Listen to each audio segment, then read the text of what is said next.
back in this beautiful facility here at Etowah High School with Coach Scott Peavy. And Coach, it's that time of year again. It's rivalry week. You know, we got to do Coach Miles Holcomb show earlier this week, and now we're getting to do you. And I kicked this show off talking about the rivalry. I'd love to do the same with you. Since you got here, you've known this Etowah program for years and years, and this rivalry. It's called the Battle Highway 77 and many other things, but just talk about the rivalry a little bit. When you get these kind of weeks right here, the guys have a different attitude, the staff's a different attitude. You can just kick us off with that if you don't mind. Oh, I think I got into seeing how important it is for the people here last year, you know, and I think our kids probably played as hard as they could possibly play a year ago, you know, we lost in double overtime, but I think we played harder in that game than any other game. And, you know, my stance all year was, why aren't we playing that hard every week? But it's just something that is bred into them here. And, you know, and it's what high school football is all about. You know, there's got to be somebody that the towns don't like each other and that, you know, they want to prove each other, I guess, get bragging rights for the whole year. And this is that week. Coach, you treat every game different but the same at the same time. Do you treat rivalries any different? I know some coaches do, some coaches don't. I know, like I said, you don't have to break chalkboards and all that to get the guys going, but how do you approach a rivalry week? Well, you know, as a coach, you hope that you're going to play that hard every week. But, you know, emotions play into that game, and I think you spend a lot of time talking about don't let your emotions get the best of you in a rivalry game. And, you know, and it's like we talk about it, we talk about it all the time that, you know, you're going to see these people for the next 30 years, so you want to get the upper hand for sure. And so, but like I said, you're just trying to, I think more so than anything is you're just trying to make sure that, you know, you're not so amped up that you're getting stupid penalties and fighting and things like that. So I don't think there's anything different about the game itself other than, you know, the emotions that are involved in it. Between the two teams, Coach, both of you guys are starting, both of you are the younger teams. I mean, just above JV level on a lot of positions, and some of them are JV level, and I think it goes for both teams.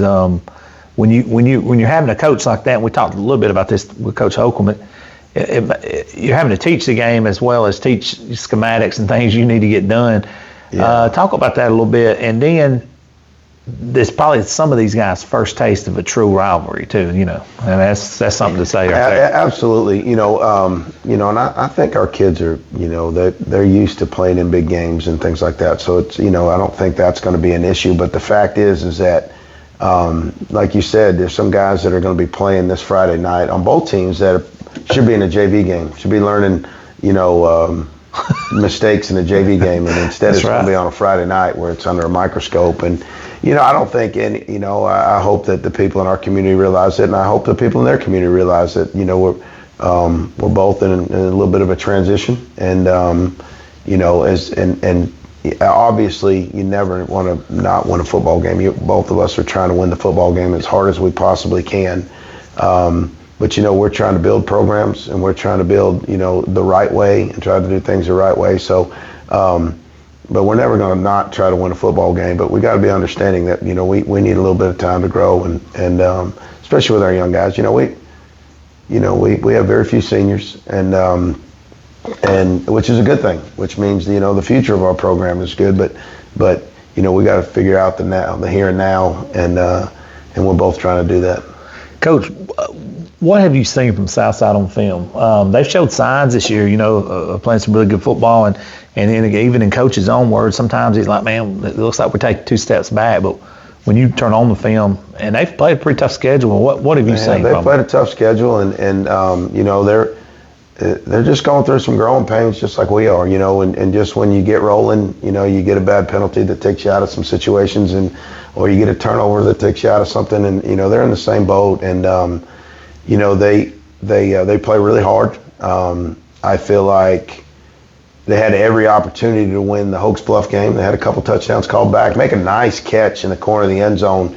I think they rule him out, you know, and you know, those are all game changers. Those are all momentum changers that they just hadn't been on the right end of those momentum changers. And you know, and I think just like you would as a young team, I heard him say that, you know, they spent last week working on them, which, you know, it's a sign of a young team, just trying to fix some of those things. And And he also said that this game last year kind of sparked him into making it in the playoffs. And we need to hear that for ourselves as well, because we're still going to try to scrap to get in there too. We got to figure out some things with the rest of the season. So we're both in a very similar situation, just trying to kind of right the ship. That's right. And Coach, you speak of last week. You guys made some strides. You played very much improved Asheville team that already had a victory over Aniana.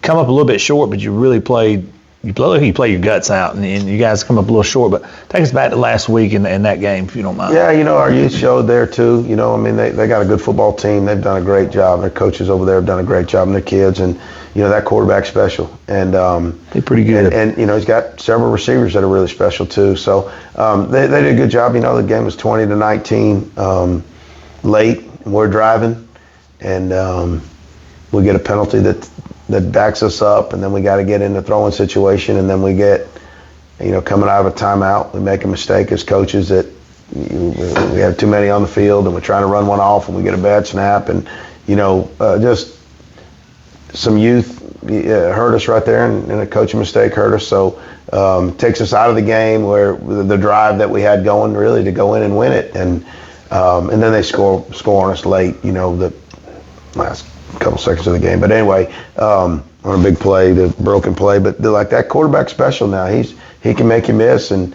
he's got a really, really good arm. And so with all that being said, they did a great job, and they won 2 big games in a row over there, and if they stay healthy, they're a problem for sure. So I thought our kids played hard. I thought it's probably as hard as we played. It's definitely as hard as we played defensively all year, and so it's just something to build on, and hopefully learn from some of our mistakes and make sure we don't repeat them. Holcomb even said it looked like you guys kind of found your identity, which is, staying in front of the chain. He talked about it on his show, big physical. Y'all kind of found your identity of leaning on people, and he said it's imperative that they don't let y'all lean on them early in downs and shorten the stay in front of the chain, so to speak. But talk about that. Do you feel that the offensive team made strides? And it has, and it's no secret. We've had trouble finding the end zone, and we've moved the ball up and down the field. Even late against Cherokee, in the second half, we moved the ball and fumbled it deep inside, and on the other side of the field a couple times on drives, and it's.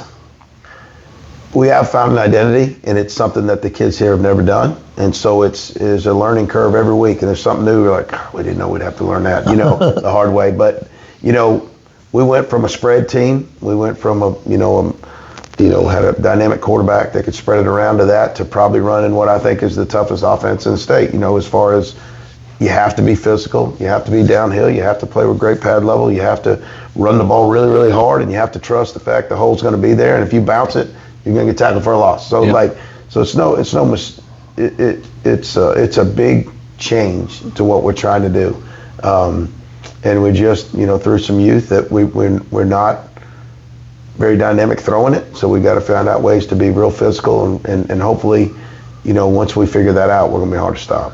Yeah, and the way you guys are lifting now and seeing the videos and things, you're getting stronger in the weight room. You get that mentality in there. It's a mentality goes a long ways with that. So definitely making strides in the right direction.